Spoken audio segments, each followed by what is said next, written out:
নমস্কার, চন্দ্রিমা কিচেনের সবাইকে স্বাগত। আজ আমি তৈরি করে দেখাবো সুজি আর দুধ দিয়ে বরফি সন্দেশ রেসিপি। আর এই মিষ্টি খেতে কী যে মজা, একবার তৈরি করে না খেলে বুঝতে পারবেন না, আর কেউ খেয়ে বলতেই পারবে না যে এই মিষ্টি বাড়িতে তৈরি করা হয়েছে। এবার চলুন মিষ্টিটা তৈরি করা যাক। গ্যাস ওভেনে ফ্রাইং প্যান বসিয়ে দিয়ে দিচ্ছি 1 কাপ জাল দেওয়া দুধ। এবার দিয়ে দিচ্ছি 2টো থেতো করা এলাচ, আপনারা চাইলে এখানে এলাচের গুঁড়ো দিতে পারেন। এবার দিয়ে দিচ্ছি 6 টেবিল চামচ সুজি, আর সুজিটা খুব দ্রুত নেড়ে নেড়ে ভালো করে মিশিয়ে দিতে হবে। গ্যাস ওভেনের আঁচ এখন লো হিটে আছে। এবার দুধের সাথে সুজি ভালো করে মিশিয়ে নিতে হবে। লক্ষ্য রাখবেন সুজির মধ্যে যেন কোনো দলা দলা না হয়। সুজির মধ্যে দলা পেকে গেলে সেই সন্দেশ খেতে মোটেও ভালো লাগবে না। এবার সুজিটা সেদ্ধ হয়ে গেছে, এখন দিয়ে দিচ্ছি 1/3 কাপ চিনি, আর চিনিটা আপনারা আপনাদের স্বাদ মতো দিতে পারেন। আর চিনিটা গলে গেলে সুজিটা অনেকটাই পাতলা হয়ে যাবে। দেখুন চিনি গলে সুজিটা অনেকটাই পাতলা হয়ে গেছে।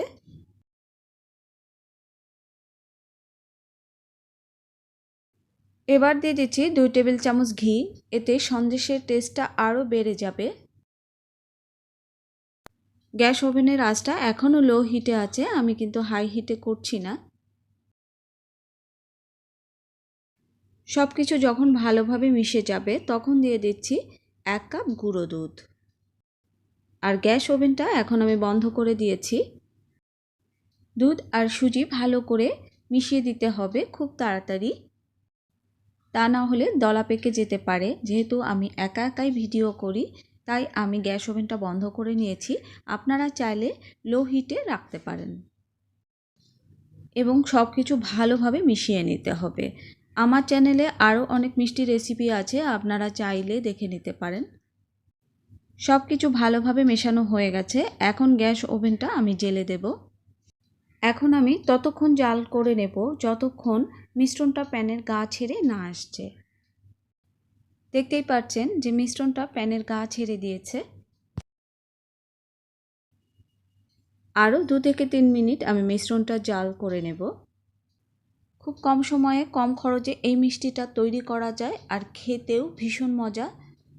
মিষ্টিটা পুরোপুরি তৈরি হয়ে গেছে, এবার আমি গ্যাস ওভেন থেকে নামিয়ে নিচ্ছি। এবার মিষ্টিটা আমি পলিথিনের মধ্যে নামিয়ে নিচ্ছি। এবার হাত দিয়ে আমি এভাবে রাউন্ড করছি। হাতে থেকে ভালো হয় পলিথিনের মধ্যে এভাবে ঘুরিয়ে নিলে সুন্দর গোল হয়। হাতের থেকে পলিথিনে করা খুব সুবিধা, আর খুব সহজে কিন্তু গোল হয়ে যায়। এবার কিছু পেস্তা বাদাম আমি ছড়িয়ে দিচ্ছি। আপনারা চাইলে এখানে আপনাদের পছন্দ মতো ড্রাই ফ্রুটসগুলো দিতে পারেন। এবার পলিথিন দিয়ে এভাবে মুড়িয়ে রেখে দেব আমি। আর পলিথিন দিয়ে এভাবে জড়িয়ে রাখলে পেস্তা বাদামগুলো খুব সুন্দরভাবে সেট হয়ে যাবে। আর এভাবেই আমি মিষ্টিটা ঠান্ডা করে নেব। আপনারা চাইলে ফ্রিজে 15 থেকে 20 মিনিট ফ্রিজে রেখে দিতে পারেন, এতে মিষ্টি ভালোভাবে সেট হয়ে যাবে।